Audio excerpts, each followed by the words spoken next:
तो इस कहानी की शुरुआत मॉर्टिमर और रीसा नाम के पति पत्नी से होती है, जो अपनी बेटी मैगी को सुलाने की कोशिश कर रहे थे, जो कि बहुत छोटी थी। तब मॉर्टिमर कहानियों की एक किताब से कहानी पढ़कर सुनाने लगा ताकि उसकी बेटी को नींद आ जाए, लेकिन ऐसा करते वक्त उसे बहुत ही अजीब सा एहसास हुआ। पर फिर भी मॉर्टिमर ने कहानी पढ़ना जारी रखा, जिसके दौरान कहीं से वैसा ही एक लाल रंग का चोगा आकर उनकी खिड़की के बाहर लटक गया, जिसका जिक्र उस कहानी में था जिसे मॉर्टिमर पढ़ रहा था। तो अब यहाँ से कहानी सीधा 12 साल आगे बढ़ जाती है, जहाँ मैगी अब काफी बड़ी हो चुकी थी। दरअसल मैगी और मॉर्टिमर इस वक्त एल्पाइन एंटीक्वेरियन नाम की एक किताबों की दुकान पर जा रहे थे, जो कि बहुत पुरानी थी, और कुछ ही देर में वो दोनों वहाँ पहुँच भी गए। लेकिन गाड़ी से उतरकर जब वो दोनों उस दुकान की ओर जा रहे थे, तो मैगी ने अपने पिता से कहा कि मैं जानती हूँ आप कोई बहुत ही खास किताब ढूंढ रहे हो, क्योंकि मैंने कई बार गौर किया है कि आप हमेशा हर किताबों की दुकान से तब तक नहीं निकलते जब तक आप उस दुकान का कोना कोना ना छान लो। पर मॉर्टिमर ने कहा कि मैं तो बस एक बुक बाइंडर हूँ और जैसा तुम सोच रही हो वैसा कुछ भी नहीं है। खैर, बातों ही बातों में वो लोग फाइनली उस दुकान तक पहुंच गए, जहां मॉर्टिमर अकेला ही उस दुकान के अंदर चला गया और मैगी बाहर बाजार घूमने लगी। लेकिन उस दुकान के अंदर जाकर मॉर्टिमर ने जब किताब को ढूंढना शुरू किया तो उसे वहां रखी किताबों से अलग अलग आवाजें आने लगी। पर मॉर्टिमर ने उन आवाजों को अनसुना करके अपनी खोज को जारी रखा और फाइनली उसे वो किताब मिल गई जिसकी उसे तलाश थी। मॉर्टिमर असल में इंक हार्ट नाम की एक किताब ढूंढ रहा था, और जब उसने उस किताब को खोला तो उसमें फेरेट नाम के एक जानवर की तस्वीर बनी हुई थी। लेकिन उसी वक्त दुकान के बाहर बैठी मैगी के पास वैसा ही फेरेट आ गया जैसा मॉर्टिमर ने उस किताब में देखा था। मैगी ने जब उसे प्यार करने के लिए छूना चाहा तो वो फेरेट उसे काटने ही वाला था, पर तभी वहाँ डस्ट फिंगर नाम के एक आदमी ने आकर मैगी से कहा कि इस फेरेट का नाम ग्विन है और ये मेरा पालतू है, इसलिए तुम्हें इससे डरने की कोई जरूरत नहीं है। मगर मैगी को उसके पिता ने अजनबियों से बात करने से मना किया हुआ था, इसलिए मैगी वहां से जाने ही वाली थी। पर तभी डस्ट फिंगर ने मैगी से कहा कि हम आज से कुछ साल पहले मिल चुके हैं, इसलिए मैं अजनबी नहीं हूँ। इसी बीच मॉर्टिमर भी उस किताब को लेकर दुकान से बाहर आ गया और डस्ट फिंगर ने उसे सिल्वर टंग कहकर पुकारा। तब डस्ट फिंगर को वहां देखकर मॉर्टिमर ने तुरंत ही मैगी को गाड़ी में जाकर बैठने को कहा और खुद डस्ट फिंगर से बात करने लगा। जहां डस्ट फिंगर ने मॉर्टिमर से कहा कि कैप्रिकॉन जानता है कि तुम कहां रहते हो और उसके आदमी तुम्हारा और तुम्हारी बेटी के घर आने का इंतजार कर रहे हैं, क्योंकि वो चाहता है कि तुम उसके लिए किताब पढ़ो। लेकिन अगर तुम चाहो तो मैं कैप्रिकॉन से छुपने में तुम्हारी मदद कर सकता हूँ, पर उसके लिए तुम्हें मुझे मेरे घर वापस भेजने का वादा करना होगा, क्योंकि मैं आज से 9 साल पहले तुम्हारी एक गलती की वजह से इस दुनिया में आकर फंस गया था। इसलिए मैं चाहता हूँ तुम मेरे लिए इंक हार्ट नाम की उस किताब को पढ़ो ताकि मैं अपने घर वापस जा सकूं। मगर मॉर्टिमर का कहना था कि मैं ये सब नहीं कर सकता, क्योंकि ये सब बहुत खतरनाक और मेरे काबू से बाहर है। तब डस्ट फिंगर ने उसे कहा कि अगर तुम मेरे लिए नहीं पढ़ोगे तो मैं किसी और को ढूंढ लूंगा, बस तुम मुझे वो किताब दे दो जिसे तुम कुछ देर पहले उस दुकान से लेकर आए हो और वो इस वक्त तुम्हारे बैग में है। लेकिन मॉर्टिमर वो किताब देने की बजाय उसे धक्का देकर वहां से भाग गया। भागते हुए मॉर्टिमर को रास्ते में मैगी भी मिल गई, जिसने छुपकर उन दोनों की बातें सुन ली थी, और मॉर्टिमर मैगी को लेकर जल्दी से वहां से निकल गया। खैर, अब वहां से जाते वक्त गाड़ी में मैगी ने अपने पिता से पूछा कि आखिर इस किताब में ऐसा क्या राज है जो वो आदमी आपसे ये किताब लेना चाहता था और वो आपको सिल्वर टंग क्यों कह रहा था। तो मॉर्टिमर ने कहा कि मैं इस वक्त तुम्हें कुछ भी नहीं बता सकता, क्योंकि मुझे तुम्हारी और तुम्हारी माँ की रक्षा करनी है, जिसके लिए हम इस वक्त इटली जा रहे हैं, जहाँ तुम्हारी मौसेरी दादी रहती है। जिसके बाद वो दोनों काफी लंबा सफर करके फाइनली मैगी की मौसेरी दादी के घर पहुँच गए, जिनका नाम एलेनोर था, और वहाँ पहुँचकर खाना खाते हुए वो सब बातें करने लगे। लेकिन बातों ही बातों में एलेनोर ने मैगी से उसकी माँ के बारे में बात करते हुए कहा कि हमारे परिवार की औरतें यही करती हैं, वो अपने बच्चों को छोड़कर किसी एडवेंचर की तलाश में चली जाती हैं, और तुम्हारी माँ ने भी ऐसा ही किया था। तब अपनी माँ के बारे में ये सब सुनकर मैगी गुस्से में उठकर वहाँ से चली गई। लेकिन मॉर्टिमर जब मैगी को मनाने गया तो मैगी ने मॉर्टिमर से पूछा कि आखिर मेरी माँ के साथ हुआ क्या था। मेरे बचपन से अब तक हम अक्सर जगह बदलते रहते हैं और आप पिछले कई सालों से एक किताब ढूंढ रहे हो, इसलिए मुझे यकीन है कि वो किताब जरूर किसी न किसी तरह से मेरी माँ से जुड़ी हुई है। पर इतना सब सुनने के बाद भी मॉर्टिमर ने मैगी से बस इतना कहा कि हम दोनों एक न एक दिन तुम्हारी माँ से जरूर मिलेंगे।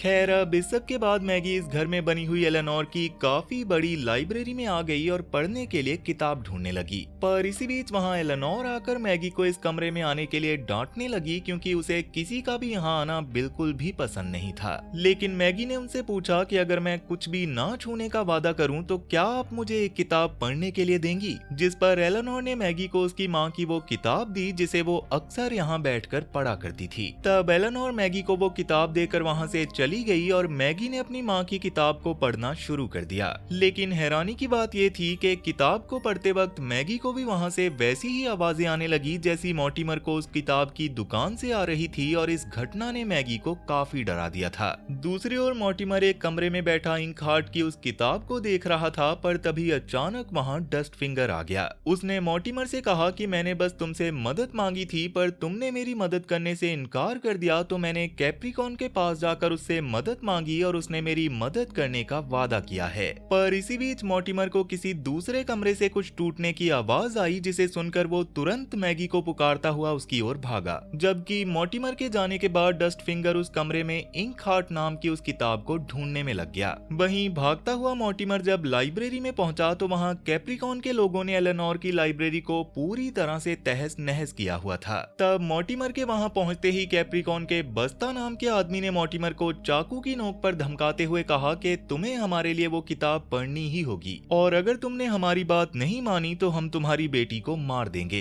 लेकिन डस्ट फिंगर ने बस्ता को अपनी आग की शक्ति दिखाते हुए कहा कि इस सब में किसी को भी किसी तरह की चोट नहीं लगनी चाहिए और बस्ता को उसकी बात माननी ही पड़ी। इसी बीच मॉर्टिमर को डस्ट फिंगर के पास इंकहार्ट नाम की वो किताब मिली और मॉर्टिमर उससे वो किताब छीनने की कोशिश करने लगा क्योंकि वही उसकी बीवी को ढूंढने का आखिरी रास्ता था। लेकिन उनकी इस बहस के दौरान कैप्रिकॉन के एक आदमी ने मॉर्टिमर के सर पर मारकर उसे बेहोश कर दिया, जिसके बाद उन्होंने एलेनोर की लाइब्रेरी की सारी किताबें जला दी जिसमें मैगी की माँ की किताब भी शामिल थी। पर वो किताब अभी जली नहीं थी, इसलिए डस्ट फिंगर ने उस किताब को आग से निकालकर मैगी को वापस भी करना चाहा, मगर मैगी ने उससे वो किताब लेने से मना कर दिया।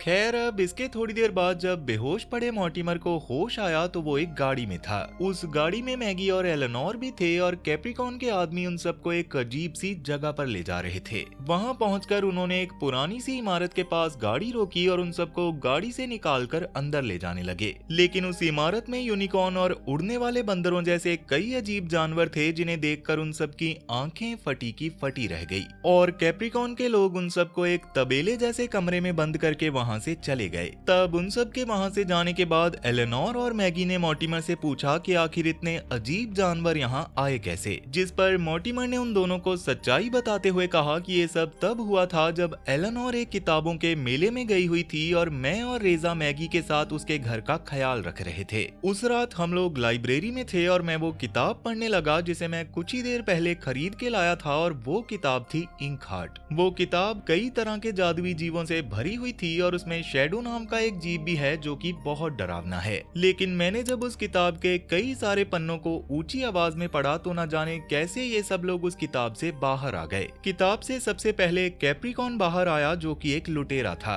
कैप्रिकॉन के बाद आया बस्ता नाम का उसका चाकू चलाने वाला चमचा और फिर डस्ट फिंगर जिसमें आग को काबू करने की शक्ति थी और मेरी आवाज उन सबको किताब से बाहर निकाल लाई। उस रात डस्ट फिंगर ने मुझे कैप्रिकॉन से तो बचा लिया, पर उन सबके बाहर आने के बाद रेसा उस किताब के अंदर चली गई और उस दिन के बाद मैंने वो किताब कभी नहीं पढ़ी। ये सब सुनकर मैगी को इतना तो समझ आ गया था कि पिछले 9 साल से मॉर्टिमर इंकहार्ट को इसीलिए ढूंढ रहा था ताकि वो उस किताब को पढ़ के रेसा को उस किताब से बाहर निकाल सके। लेकिन इसके बावजूद मैगी के मन में कई सवाल थे कि पता नहीं उसकी माँ उस किताब में है भी या नहीं, और अगर वो उस किताब के अंदर हैं और वो किताब कैप्रिकॉन जैसे दरिंदों से भरी हुई है तो पता नहीं वो अब तक जिंदा होंगी भी या नहीं। अब वो लोग ये सब बातें कर ही रहे थे कि तभी कैप्रिकॉन के गुंडे आकर उन्हें कैप्रिकॉन के पास ले जाने लगे, जिसके थोड़ी ही देर बाद वो कैप्रिकॉन के पास पहुंच गए जो कि पिछले कुछ सालों में किताब के बाहर की दुनिया में रहना सीख चुका था। कैप्रिकॉन को अब किताब के अंदर की दुनिया की बजाय ये दुनिया ज्यादा अच्छी लगने लगी थी और उसने अब डेरियस नाम का एक रीडर भी ढूंढ लिया था। तब कैप्रिकॉन के कहने पर डेरियस ने जैसे ही एक किताब से रपंजल की कहानी को पढ़ना शुरू किया तो अगले ही पल रपंजल किताब से निकलकर कैप्रिकॉन के महल में आ गई, पर उसके चेहरे पर अब भी कुछ शब्द लिखे हुए थे क्योंकि डेरियस ने उसकी कहानी को बस आधा ही पढ़ा था। दरअसल डेरियस पढ़ते हुए हकलाता था, इसलिए कैप्रिकॉन मॉर्टिमर से एक खजाने की किताब पढ़ने को कहने लगा। मॉर्टिमर ने कैप्रिकॉन को समझाने की कोशिश भी की कि ऐसा करना काफी खतरनाक होगा, क्योंकि इस कहानी में मौजूद खजाने के साथ कोई और भी इस दुनिया में आ सकता है और शायद हम में से कोई इस किताब के अंदर भी चला जाएगा। लेकिन कैप्रिकॉन ने उसे मैगी को मारने की धमकी दी, जिसकी वजह से मॉर्टिमर ने ना चाहते हुए भी उस किताब को पढ़ना शुरू कर दिया। पर जैसे ही मॉर्टिमर ने उस खजाने की किताब को पढ़ा तो पहले तो उस कमरे में काफी रेत आ गई, जिसके अगले ही पल उस कमरे में सोने के सिक्कों की बारिश होने लगी और वो कमरा खजाने से भर गया। लेकिन उस सोने के साथ एक लड़का भी उस किताब से बाहर आ गया था, जिसके बदले में किताब ने कैप्रिकॉन के एक आदमी को अंदर खींच लिया था। तो अब इस सब के बाद डस्ट फिंगर ने कैप्रिकॉन को याद दिलाया कि अब मेरी बारी है। उसने मॉर्टिमर से कहा कि जल्दी से इंक हार्ट नाम की वो किताब पढ़ो और मुझे मेरे घर भेज दो, पर मॉर्टिमर का कहना था कि मुझे नहीं पता कि किसी को किताब में वापस कैसे भेजते हैं। लेकिन कैप्रिकॉन को ये दुनिया किताब की दुनिया से ज्यादा बेहतर लगने लगी थी और वो अब उस किताब में वापस कभी नहीं जाना चाहता था, इसलिए उसने इंक हार्ट की आखिरी कॉपी को आग में फेंक दिया। डस्ट फिंगर ने उस किताब को आग से निकालने की कोशिश भी की, पर कैप्रिकॉन के आदमियों ने उसे पकड़ लिया और उस किताब को फिर से आग में फेंक कर जला दिया। और ये सब करने के बाद उन्होंने मॉर्टिमर और उसके परिवार को फिर से उसी तबेले जैसी जगह में बंद कर दिया था।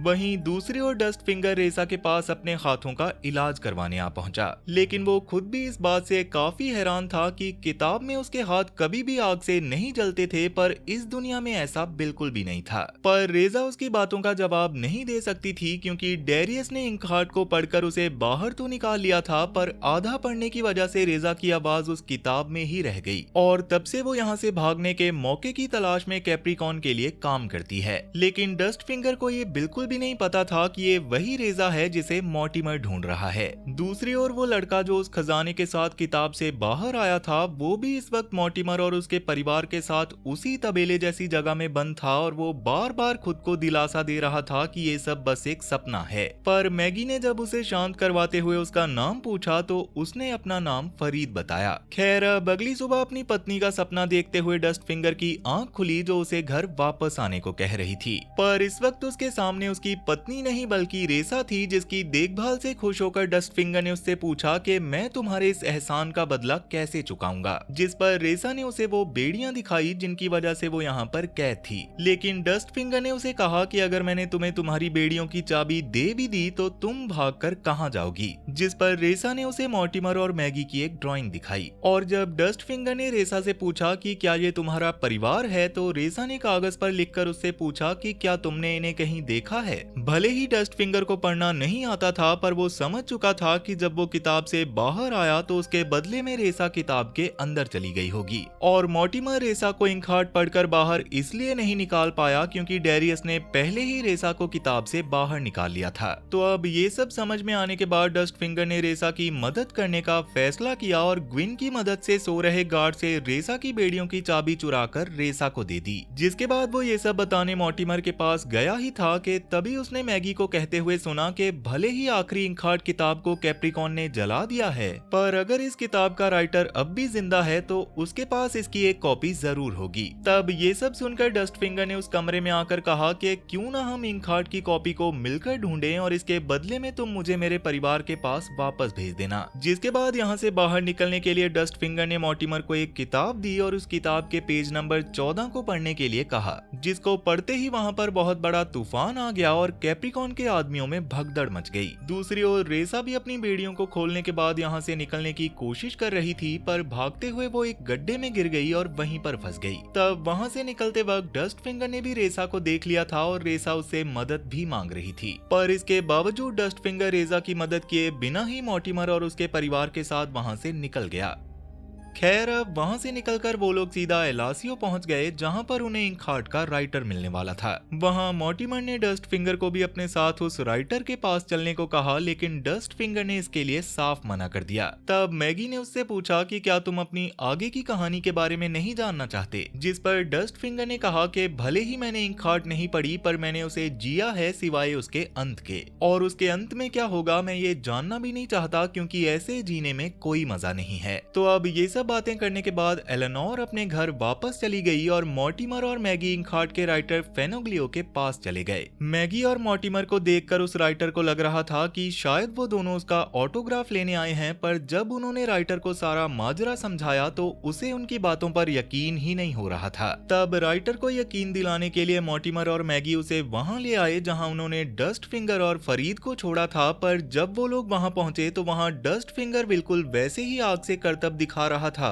जैसा राइटर ने उसे कहानी में लिखा था, और राइटर उसको देखता ही रह गया। फेनोग्लियो ने जब देखा कि उसकी कहानी का एक किरदार ठीक उसके सामने खड़ा है तो वो डस्ट फिंगर से मिलने के लिए उसकी ओर बढ़ने लगा। तब मॉर्टिमर ने उसे ये बताते हुए रोकने की कोशिश भी की कि डस्ट फिंगर आपसे नहीं मिलना चाहता क्योंकि वो अपनी कहानी का अंत जानने से डरता है, जिस पर फेनोग्लियो ने कहा कि क्या वो इसलिए डरता है क्योंकि वो कहानी के अंत में मर जाएगा, और डस्ट फिंगर ये सब सुनकर उदास हो गया। पर फिर भी डस्ट फिंगर ने जब फेनोग्लियो से पूछा कि मेरी मौत कैसे होगी तो उसने बताया कि तुम कहानी के अंत में अपने पालतू जानवर जानी के ग्विन को बचाते हुए मरोगे। खैर, अब इस सब के बाद उन सब ने फेनोग्लियो से पूछा कि क्या आपके पास इंकहार्ट की कोई कॉपी पड़ी है, जो सुनकर फेनोग्लियो उन्हें अपने स्टोर रूम में ले आया जहां बहुत सारी किताबें पड़ी थी, पर इंकहार्ट वहां पर भी नहीं थी क्योंकि कैप्रिकॉन ने उस किताब को यहां से भी चुरा लिया था। मगर इसी बीच उन्हें उस स्टोर में इंकहार्ट की एक मैन्युस्क्रिप्ट मिल गई जो देखकर डस्ट फिंगर की अपने घर जाने की उम्मीद फिर से जाग उठी। तब उसने जल्दी से मॉर्टिमर से इस किताब को पढ़कर उसे घर भेजने को कहा, मगर मॉर्टिमर ने कहा कि मैं पहले अपनी पत्नी को इस किताब से बाहर निकालूंगा, उसके बाद ही तुम्हें घर भेजूंगा। मॉर्टिमर की ये बात सुनकर डस्ट फिंगर के पास और कोई रास्ता नहीं बचा था, इसलिए उसे मॉर्टिमर को सब सच बताना ही पड़ा।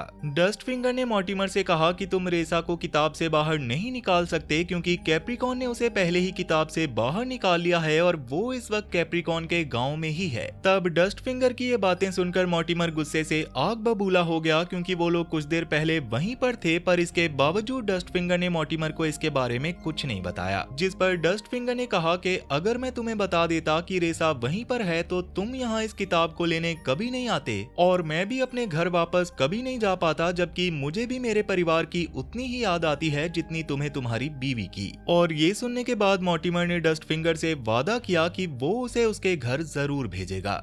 तो अब इस सब के बाद डस्ट फिंगर और मॉर्टिमर फेनोग्लियो की गाड़ी लेकर रेसा को बचाने के लिए कैप्रिकॉन के गांव चले गए और उन्होंने मैगी और फरीद को फेनोग्लियो के पास ही छोड़ दिया था। मगर रात के वक्त जब फेनोग्लियो सो रहा था तो मैगी को टेबल पर पड़ी एक किताब से फुसफुसाने की आवाजें आने लगी और मैगी ने कमरे में जाकर उस किताब को पढ़ना शुरू कर दिया। लेकिन मैगी के उस किताब को पढ़ते ही उस किताब से टोटो नाम का कुत्ता बाहर आ गया था जो डर के मारे बिस्तर के नीचे छुप गया। पर तभी फेनोग्लियो ने मैगी के कमरे का दरवाजा खटखटाया। मैगी ने जब दरवाजा खोला तो उसे पता चला कि बाहर कैप्रिकॉन के गुंडों ने फेनोग्लियो को बंदी बना लिया था और अब वो गुंडे मैगी को धमकाकर मॉर्टिमर के बारे में पूछने लगे। लेकिन इसी बीच टोटो बेड के नीचे से बाहर आ गया, जिसे देखकर फेनोग्लियो समझ गया था कि मैगी को अपने पिता की शक्ति विरासत में मिली है और वो भी अपने पिता की तरह किताब के किरदारों को बाहर निकाल सकती है। पर फेनोग्लियो ने गलती से ये बात उन गुंडों के सामने ही बोल दी थी, इसलिए वो मैगी और फेनोग्लियो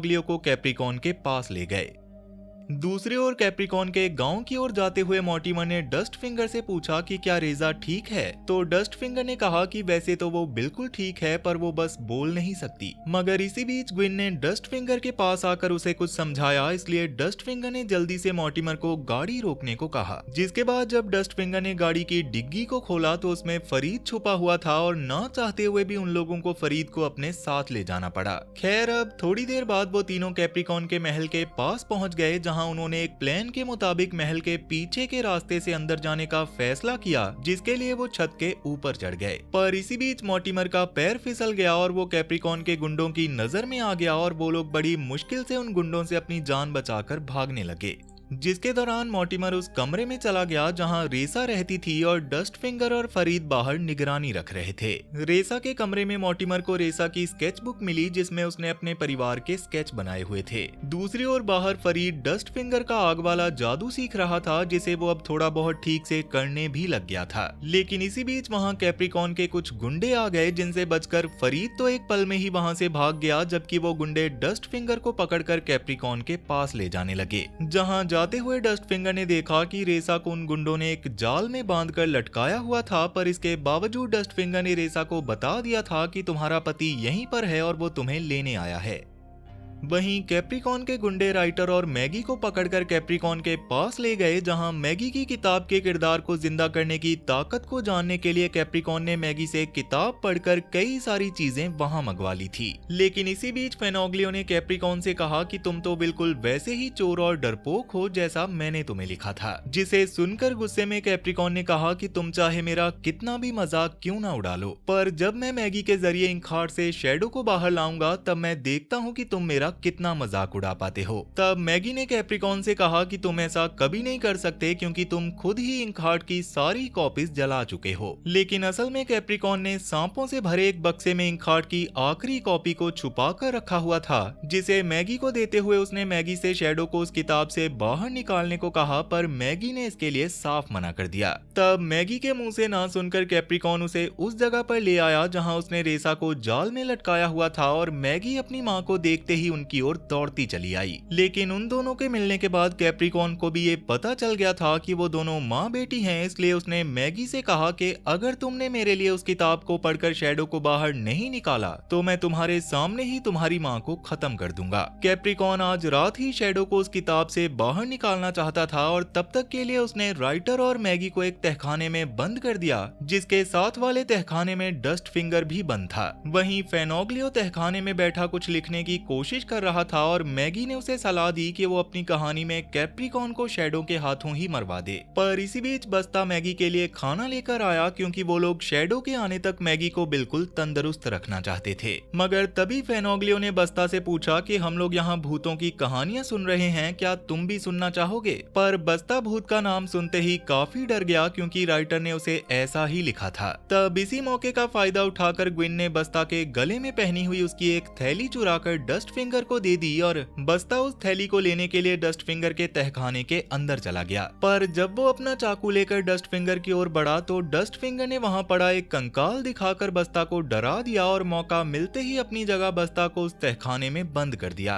तहखाने से बाहर आकर डस्ट फिंगर ने मैगी और राइटर को भी बाहर निकालने की कोशिश की, पर वो उनके दरवाजे को नहीं खोल पाया, जिसके बाद उसने अपनी आग की शक्ति का भी इस्तेमाल किया, पर वो इसमें भी नाकाम रहा। इसी वजह से वो मैगी और राइटर को वहीं छोड़कर बाहर आ गया, लेकिन मैगी और राइटर को वहां छोड़कर डस्ट फिंगर को काफी बुरा लग रहा था, इसलिए वो उन्हें भी कैद से छुड़वाने के लिए फिर से वापस चला गया। दूसरी ओर घर पर एलेनोर को मॉर्टिमर और मैगी की चिंता हो रही थी, इसलिए वो भी एक बाइक पर सवार होकर उन्हें बचाने के लिए कैप्रिकॉन के महल की ओर बढ़ने लगी। वहीं डस्ट फिंगर इस वक्त कैप्रिकॉन के गुंडों से बच रहा था, जिसके दौरान मॉर्टिमर और फरीद ने उसे एक कमरे में खींच लिया और फरीद डस्ट फिंगर को जिंदा देखकर बहुत खुश हुआ। तब डस्ट फिंगर ने मॉर्टिमर को बताया कि कैप्रिकॉन ने इंकहार्ट की एक कॉपी छुपा कर रखी हुई थी, जिसके जरिए वो अब शैडो को इस दुनिया में लाना चाहता है, जिसके लिए अब कैप्रिकॉन को तुम्हारी कोई जरूरत नहीं है क्योंकि मैगी के अंदर भी किताब के किरदारों को जिंदा करने की काबिलियत है और कैप्रिकॉन ये काम उसी से करवाने वाला है। तब ये सुनकर मॉर्टिमर ने अपने परिवार को बचाने के लिए एक प्लान बनाया। उसने डस्ट फिंगर को अपनी आग का इस्तेमाल करके कैप्रिकॉन के आदमियों का ध्यान भटकाने को कहा और जब वो लोग आग बुझाने में बिजी होंगे तो मॉर्टिमर कैप्रिकॉन के गुंडों के भेष में वहां जाएगा और मैगी और रेसा को बचा लेगा। दूसरी ओर तहखाने में राइटर अपनी कहानियों को बदलने की कोशिश कर रहा था ताकि उसके जरिए वो इन बुरे लोगों से छुटकारा पा सके। मगर इसी बीच कैप्रिकॉन के गुंडे वहां आकर मैगी को अपने साथ ले गए। वो मैगी को एक खास तरह की पोशाक पहनाकर उसे उस जगह पर ले गए जहां मैगी इंकहार्ट को पढ़कर शैडो को किताब से बाहर निकालने वाली थी और वहां रेसा और राइटर को भी एक पिंजरे में कैद करके रखा गया था। वहीं मॉर्टिमर, डस्ट फिंगर और फरीद ने भी कैप्रिकॉन के गुंडों को मारना शुरू कर दिया था और तब तक एलेनोर भी कैप्रिकॉन के महल पहुंच गई थी। एलेनोर ने सीधा डेरियस के पास जाकर कहा कि अगर तुम यहाँ से निकलना चाहते हो तो तुम्हें मेरी मदद करनी होगी। दूसरी ओर जैसे ही मैगी को पढ़ने के लिए इंकहार्ट दी गई तभी उसे वहां पर मॉर्टिमर दिखाई दिया, पर फिर भी वो शांत रही और उसने किताब को पढ़ना शुरू कर दिया। तब मॉर्टिमर किसी भी तरह मैगी को इंकहार्ट पढ़ने से रोकना चाहता था क्योंकि अगर शैडो इस दुनिया में आ गया तो वो पूरी दुनिया को बर्बाद कर देगा। लेकिन मैगी जानती थी कि अगर उसने कैप्रिकॉन की बात नहीं मानी तो वो उसकी माँ को मार देगा, इसलिए उसने पढ़ना जारी रखा और कुछ ही पलों में शैडो किताब से बाहर आ गया। पर इसी बीच फेनोग्लियो ने ने टोटो के जरिए अपना लिखा हुआ एक पन्ना मैगी तक पहुंचाया और जैसे ही मैगी ने उसे पढ़ा तो शैडो कैप्रिकॉन पर हमला करने के लिए उसकी ओर मुड़ गया। मगर अगले ही पल कैप्रिकॉन के गुंडों ने मैगी से वो पन्ना छीन लिया, जिससे एक बार फिर से इस कहानी ने अपना रुख बदल लिया। पर तब तक डस्ट फिंगर और फरीद ने कैप्रिकॉन के किले को जला दिया था और एलेनोर भी डेरियस की मदद से किताब से निकले उन अजीब जानवरों के साथ वहां आकर कैप्रिकॉन के लोगों पर हमला करने लगी। तब इसी मौके का फायदा उठाकर मॉर्टिमर ने मैगी को उस पन्ने को आगे पढ़ने को कहा, पर राइटर ने इससे आगे कुछ लिखा ही नहीं था। इसलिए मॉर्टिमर ने मैगी को एक पेन देकर आगे की कहानी खुद लिखकर उसे पढ़ने को कहा। तब मैगी ने आगे की कहानी लिखते हुए शैडो को वहां से भगा दिया और कैप्रिकॉन को भी एक मूर्ति बना दिया जो देखते ही देखते राख बन गई। जिसके साथ ही उसने किताब से निकले सब जानवरों और किरदारों को भी वापस भेज दिया और उसकी माँ की आवाज भी वापस आ गई। मैगी ने उस राइटर को भी उसकी लिखी कहानियों की दुनिया में भेज दिया था, क्योंकि वो राइटर हमेशा से यही चाहता था। तब डस्ट फिंगर ने भी मैगी को सबको उनके घर भेजते हुए देख लिया था, इसलिए वो जल्दी से मैगी की ओर भागा, पर तब तक मैगी ने पढ़ना बंद कर दिया था। तब फरीद ने डस्ट फिंगर से कहा कि मॉर्टिमर ने तुम्हें घर भेजने का वादा किया था, इसलिए वो तुम्हारी मदद जरूर करेगा। लेकिन डस्ट फिंगर ने कहा कि मॉर्टिमर को अब उसकी पत्नी मिल चुकी है, इसलिए अब वो मेरी मदद कभी भी नहीं करेगा। पर उनकी इन्हीं बातों के दौरान कैप्रिकॉन का महल भी बिखरने लगा, इसलिए वो लोग जल्दी से वहां से निकल गए। अब इस सब के बाद डस्ट फिंगर अकेला खड़ा अपने परिवार को याद कर रहा था कि तभी वहां फरीद आ गया, जिसने इंक हार्ट की वो आखिरी किताब डस्ट फिंगर के लिए चुरा ली थी, ताकि वो दोनों किसी और रीडर यानी के सिल्वर टंग को ढूंढकर अपने घर वापस जा सकें। तब डस्ट फिंगर ने फरीद से पूछा कि तुम तो मैगी को पसंद करने लगे हो, तो फिर तुम क्यों वापस जाना चाहते हो? तो फरीद ने कहा कि मेरे पास मैगी की एक तस्वीर है और मैं उसी के सहारे अपनी जिंदगी काट लूंगा। खैर, इन सब बातों के बाद अब वो दोनों वहां से जा ही रहे थे कि तभी वहां पर मॉर्टिमर आ गया। मॉर्टिमर ने डस्ट फिंगर से उसे घर भेजने का वादा किया था, इसलिए वो उसके लिए इंक हार्ट को पढ़ने लगा। और जब तक रेजा और मैगी वहां आई तब तक डस्ट फिंगर अपनी दुनिया में पहुंच चुका था। तो अब डस्ट फिंगर के जाने के बाद मॉर्टिमर ने फरीद से पूछा कि अब तुम क्या करोगे, जिस पर फरीद ने कहा कि मैं डस्ट फिंगर के पीछे नहीं जा सकता, क्योंकि मैंने ग्विन को यहीं रख लिया है ताकि कहानी के अंत में ग्विन की वजह से डस्ट फिंगर की मौत ना हो। लेकिन तभी मैगी ने फरीद से कहा कि अब तुम्हें हमारे साथ रहना चाहिए, क्योंकि मैगी भी फरीद को पसंद करने लगी थी। तब फरीद ने भी मैगी की बात मान ली और वो सब खुशी खुशी रहने लगे। और इसी के साथ हमारी ये कहानी भी यहीं पर खत्म हो जाती है। तो वीडियो पसंद आई हो तो वीडियो को लाइक जरूर करना, और अगर तुम इस चैनल पर पहली बार आए हो तो जल्दी से इस चैनल को सब्सक्राइब कर लो, क्योंकि मैं अक्सर इस चैनल पर ऐसी इंटरेस्टिंग कहानियां लाता रहता हूँ। तो चलो फिर मैं अब आपसे मिलूंगा ऐसी ही एक और इंटरेस्टिंग कहानी के साथ, और तब तक के लिए tata bye bye, Radhe Radhe.